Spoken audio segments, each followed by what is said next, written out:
Ladies and gentlemen, welcome to the Rogers Kakasungura YouTube channel. First, a big thank you for the support you're granting this platform.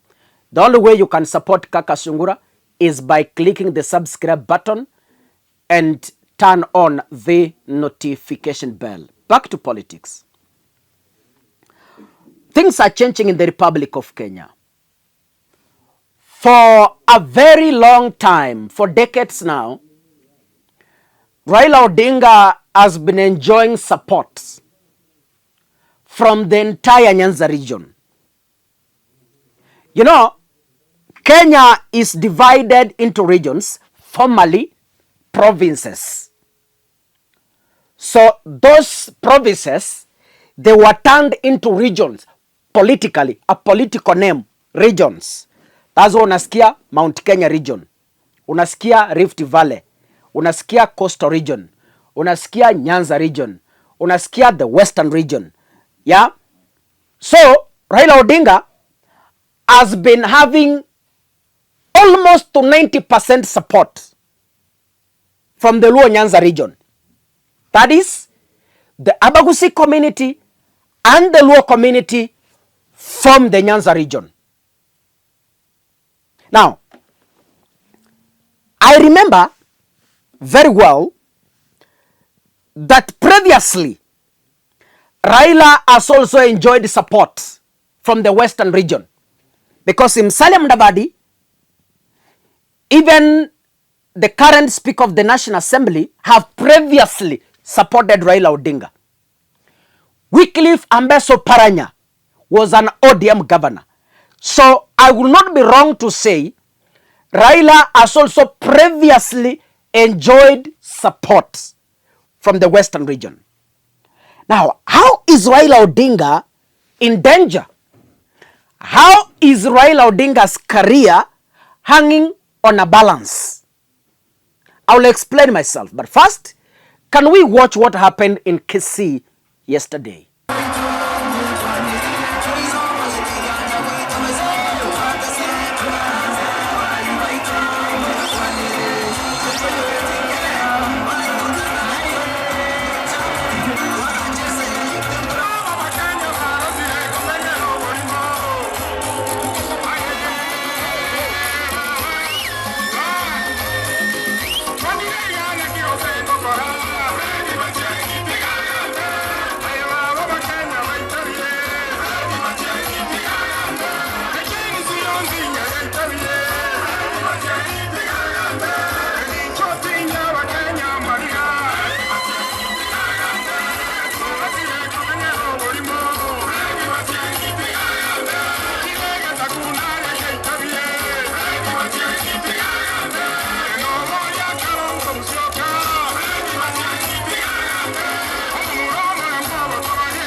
That video was in Kisii town, Kisii CBD, capital roundabout.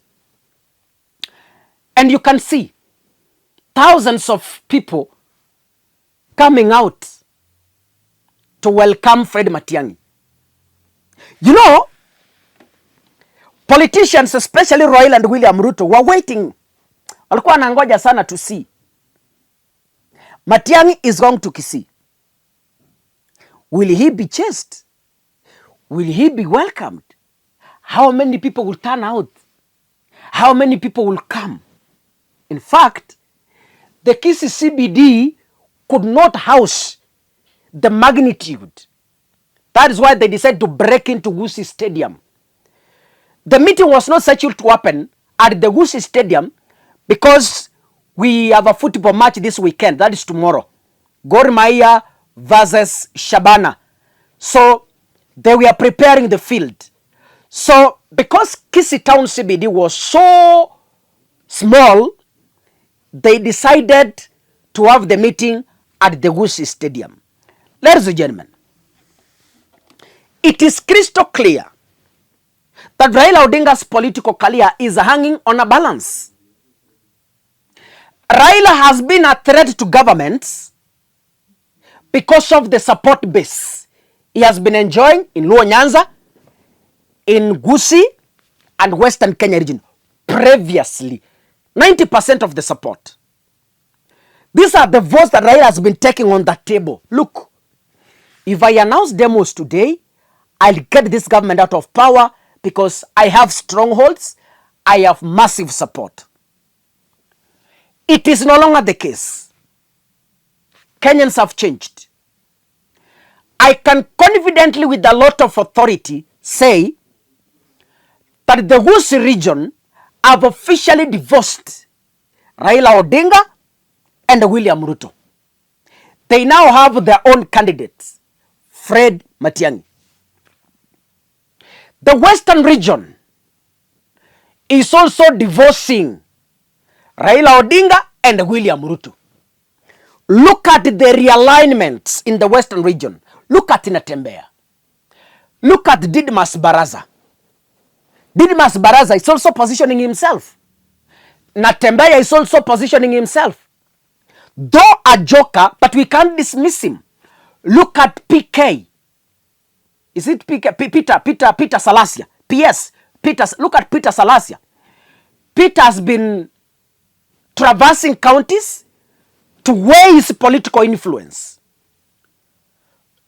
The Speaker of the National Assembly has refused to sell his party to William Ruto. Yeah?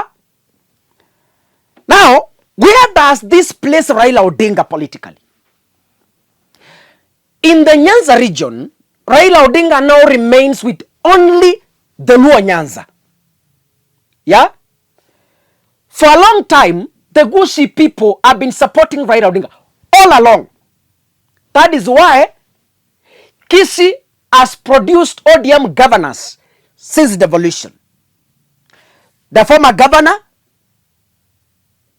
James Ongwae, was an ODM governor. After he retired, the new governor is an ODM governor, Honorable Simba Arati. In my next episode, I will tell you where Simba Arati is a man under siege, is a man at the crossroad, but that is in my next video. But of this one, you can agree with me that things are changing. The Gusii region that William Ruto has been banking on through Raila Odinga is all gone. It is no longer, in Kisii, we have the national UDA treasurer, that is Japhet Nyakundi. We have the chief whip, Honorable Silvana Sosoro. These are the only two individuals that William Ruto is banking on in the Gusii region. People write on social media, but they close comment section because they know very well they cannot contain the fire. Yesterday, those of you can even go visit there. Go through Silvana Sosoro's page. He posted abusing Matiang'i, but chose to lock the comment section. If indeed they have influence, why didn't he open the comment section for us to watch and see how people say they feared? You see? Now, ladies and gentlemen, Raila Odinga is losing touch in the Nyanza region and the Western region. The bargaining power for Raila Odinga is significantly coming down. Because he is now going to negotiate based on the Luo Nyanza region votes. And if you keenly follow Raila Odinga's sentiments, just watch Raila Odinga's speeches of late. Raila portrays a picture that is almost getting out of the government. Maybe he has realized, maybe he has realized that maybe, you know, this thing called bread-based government is not giving him political value. Mzee might have come back to his senses and is realizing that, you know, I am losing political relevance. So what do? Let me begin slowly by slowly to get out of this thing. That's why you see nowadays, Raila is opposing the government. So those of you asking me, Kaka, Matiang'i came to Kisii. What is your point of view? My point of view is William Ruto and Raila Odinga are two men under siege in the Gusii region. I am waiting to see William Ruto's next rally in Kisii so that we are able to gauge. And by the way, mark you, the people who came to welcome Matiang'i yesterday, there were no money facilitation. You didn't see school buses. You didn't see Nissans. You didn't see motorbikes. But when Ruto comes to Kisii, you see countless school buses, countless motorbikes. And that is who is. Yesterday's crowd was natural as it was. God bless you, ladies and gentlemen. See you in the next video. Asanteni sana.